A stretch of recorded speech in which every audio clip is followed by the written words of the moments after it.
ತಾಜಾ ಸುದ್ದಿಯನ್ನ ನೀಡೋ good evening Karnataka ಕಾರ್ಯಕ್ರಮಕ್ಕೆ ಸ್ವಾಗತ. ನಾನು ಶ್ವೇತಾ. ಮೊದಲಿಗೆ ಹೆಡ್ಲೈನ್ಸ್. ಮಂತ್ರಿಗಿರಿಗಾಗಿ ದಿಲ್ಲಿಯಲ್ಲಿ ಸರ್ಕಸ್. ಮೊದಲ ಹಂತದಲ್ಲಿ ಸಚಿವರಾಗಿ 20 ಶಾಸಕರ ಪ್ರಮಾಣ. ಇಂದು ರಾತ್ರಿಯೇ ಫೈನಲ್ ಆಗಲಿದೆ ಸಚಿವರ ಪಟ್ಟಿ.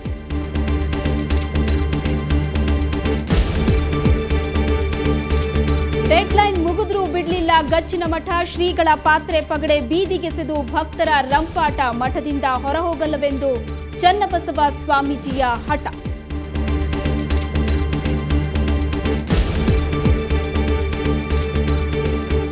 ಮ್ಯಾರೇಜ್ ಕಾರ್ಡ್ ಮೇಲೂ ಚಿನ್ನದ ಚಿತ್ತಾರ. ಒಂದು ಪತ್ರಿಕೆಗೆ 15,000. ಬಳ್ಳಾರಿ ಗ್ರಾನೈಟ್ ಉದ್ಯಮಿ ಪುತ್ರನ ಮದುವೆಗೆ ಅದ್ದೂರಿ ಲಗ್ನ ಪತ್ರ.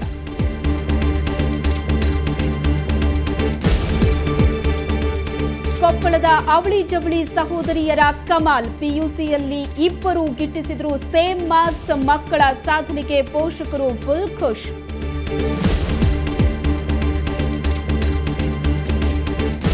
ಪ್ರವಾಸಿಗರಿಗೆ ಹೇಳಿ ಮಾಡಿಸಿದ ತಾಣ. ಭೂರಮೆಗೆ ಹಸಿರು ಹೊದಿಕೆಯ ದರ್ಶನ. ಚಿಕ್ಕಮಗಳೂರಲ್ಲಿ ಗಿರಿಶಿಖರಗಳ ರಸದೌತಣ.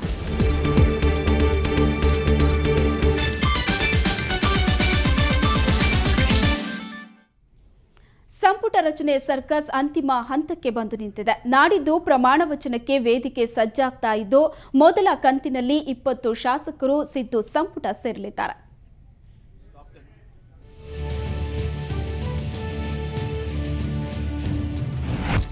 ಸಿಎಂ ಸಿದ್ದರಾಮಯ್ಯ ಕ್ಯಾಬಿನೆಟ್ ಬಹುತೇಕ ರೆಡಿ. ಕಂಠೀರವ ಅಲ್ಲ, ರಾಜಭವನದಲ್ಲಿ ಸಚಿವರ ಪ್ರಮಾಣ.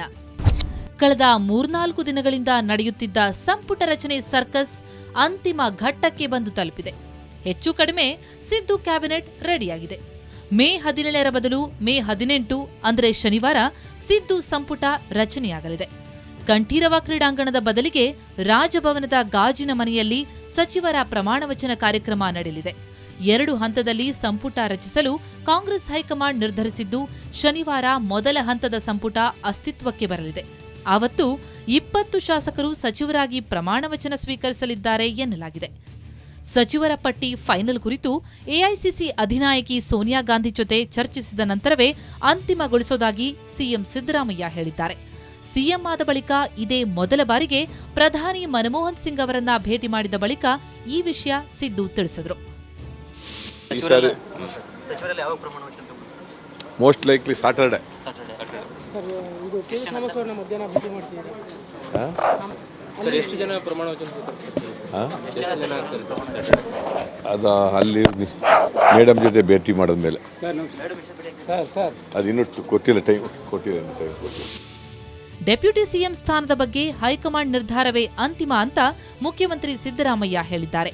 ಕಳಂಕಿತರಿಗೆ ಸಚಿವ ಸಂಪುಟದಲ್ಲಿ ಸ್ಥಾನ ನೀಡುವ ಬಗ್ಗೆ ಪ್ರತಿಕ್ರಿಯಿಸಿದ ಅವರು, ಯಾರು ಕಳಂಕಿತರೆಂಬುದೇ ಗೊಂದಲವಾಗಿದೆ. ಅದು ಅಲ್ಲದೆ ಕಳಂಕಿತರ ಪತ್ತೆಗೆ ಹೈಕಮಾಂಡ್ ಯಾವುದೇ ಮಾರ್ಗಸೂಚಿ ನೀಡಿಲ್ಲ ಅಂತ ಸಿದ್ದು ಹೇಳಿದ್ರು.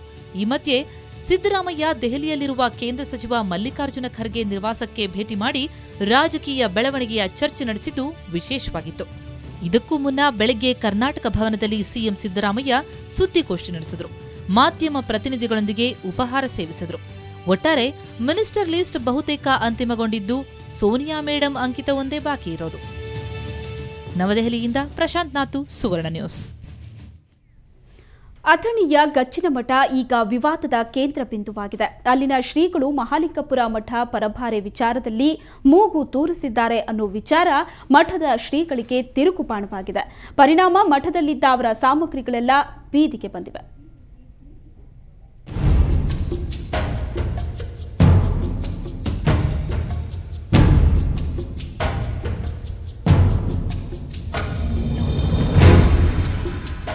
ಚಲ್ಲಾಪಿಲ್ಲಿಯಾಗಿ ಬಿದ್ದಿರೋ ಪಾತ್ರೆ ಪಗಡೆ, ಪಕ್ಕದಲ್ಲೇ ದಿನಸಿ ತುಂಬಿದ ಲಾರಿ.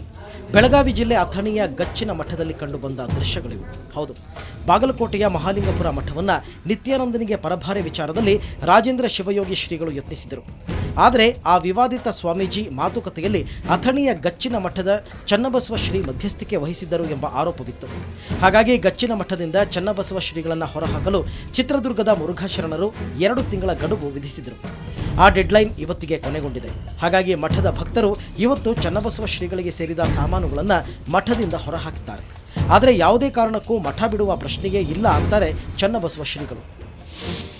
ಈಗ ರಾತ್ರಿ 12 ಗಂಟೆಗೆ 1 ಗಂಟೆ ಸುಮಾರು ಆ ಚಿತ್ರದುರ್ಗದಿಂದ 40 ಜನ ಒಂದು ಬಸ್ ಕಳಿಸಿ ಆ ಪಾತ್ರೆ ಎಲ್ಲ ಹೊಡೆದು ಅಡಿಗೆ ಮನೆ ಎಲ್ಲ ಒಡೆದು ಆಮೇಲೆ ಎಲ್ಲ ಕೋಟಿ ಕೋಲಿ ಗೋಡನ ಅಕ್ಕಿ ಗೋಡನ ಎಲ್ಲ ಕೀಲಿ ಮುರಿದ. ಪರವಾರ ಮಾಡಕ್ಕೆ ನನ್ನ ಹೆಸರು ಇಲ್ಲ ಮಠ.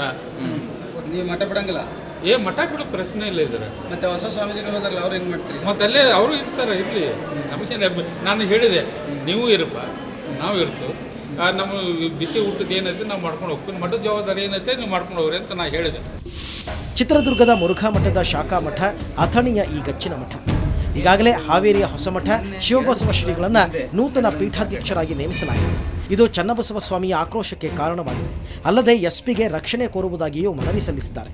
ಸುಮಾರು 30-40 ಜನ ಅಲ್ಲಿಗೆ ಹೋಗಿ ವಸ್ತುಗಳನ್ನು ಚೆಲ್ಲಾಪಲ್ಲಿ ಮಾಡಿದ್ದಾರೆ ಅಂತ ಏನು ಆರೋಪ ಮಾಡಿದ್ದಾರೆ. ಸೊ ಈ ಬಗ್ಗೆ ನಾವು ಅಥಣಿ ಪೊಲೀಸ್ ಸ್ಟೇಷನಲ್ಲಿ ಪ್ರಕರಣ ದಾಖಲೆ ಮಾಡ್ತಾ ಇದ್ದೀವಿ. ಮತ್ತು ಈ ರೀತಿ ಗಚ್ಚಿನ ಮಠದಲ್ಲಿ ಏನು ವಿವಾದ ನಡೀತಾ ಇದೆ ಇದರ ಬಗ್ಗೆಯೂ ಕೂಡ ನಾವು ಕೂಲಂಕಷವಾಗಿ ವಿಚಾರಣೆಯನ್ನು ಮಾಡಿ ಸಂಬಂಧಪಟ್ಟವ್ರ ಜೊತೆ ಎಲ್ಲ ಚರ್ಚೆ ಮಾಡಿ ಕಾನೂನು ಅಡಿಯಲ್ಲಿ ಏನೇನು ಕ್ರಮಗಳನ್ನು ತಗೋಬೋದು ಅದನ್ನು ನಾವು ತೊಗೊಳ್ತೀವಿ. 2 ತಿಂಗಳ ಹಿಂದೆ ಮಠದಿಂದ ಹೊರ ಹೋಗುವಂತೆ ಗಡುವು ವಿಧಿಸಲಾಗಿತ್ತಾದರೂ ಚನ್ನಬಸವ ಶ್ರೀಗಳು ಮಠದಲ್ಲಿಯೇ ಉಳಿದುಕೊಂಡಿದ್ದಾರೆ. ಇದೀಗ ಸ್ವಾಮೀಜಿಯನ್ನ ಹೊರಹಾಕಿರೋದು ಮತ್ತೊಂದು ವಿವಾದಕ್ಕೆ ಎಡೆ ಮಾಡಿಕೊಟ್ಟಿದೆ. ಬೆಳಗಾವಿಯಿಂದ ಕ್ಯಾಮರಾಮನ್ ರವಿರಾಜ್ ಜೊತೆ ಚಂದ್ರಕಾಂತ್ ಸುಗಂಧಿ, ಸುವರ್ಣ ನ್ಯೂಸ್.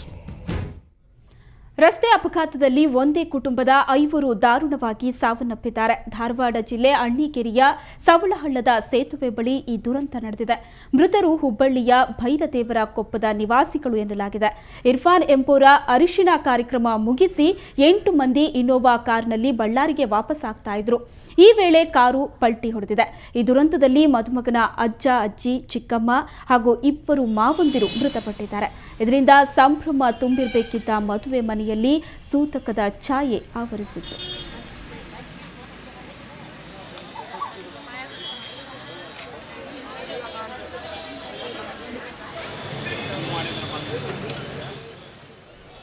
ಧಾರವಾಡ ಜಿಲ್ಲೆ ಅಣ್ಣಿಗೇರಿಯ ಸವಳಹಳ್ಳದ ಸೇತುವೆ ಬಳಿ ಒಂದು ರಸ್ತೆ ಅಪಘಾತ ನಡೆದಿರುವಂಥದ್ದು. ಈ ಅಪಘಾತದಲ್ಲಿ ಒಂದೇ ಕುಟುಂಬದ 5 ದಾರುಣವಾಗಿ ಸಾವನ್ನಪ್ಪಿದ್ದಾರೆ.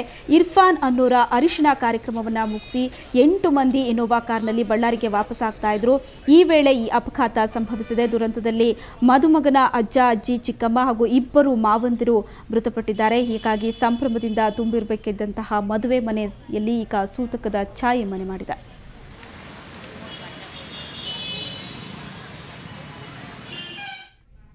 ಚಿಕ್ಕದೊಂದು ವಿರಾಮದ ನಂತರ ಇನ್ನಷ್ಟು ಸುದ್ದಿಗಳನ್ನು ನೋಡೋಣ.